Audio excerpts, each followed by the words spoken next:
Start po tayo dito sa Grand Central Terminal. Sakay po kayo ng bus na Raymond, which is na may biyahe na papuntang Real at Infanta. Sabihin niyo po sa conductor is papababa po kayo ng Fanny. Ang pamasahe po dun is 150 pesos.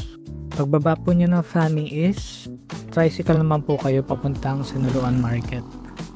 So ang pamasahe naman po dun is 30 pesos.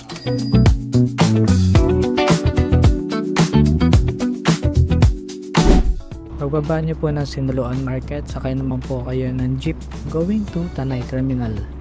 Pamasahe po dun is 60 pesos. Direct na lang po kami going to Cielo Alto directly. 200 pesos naman po yung pamasahe.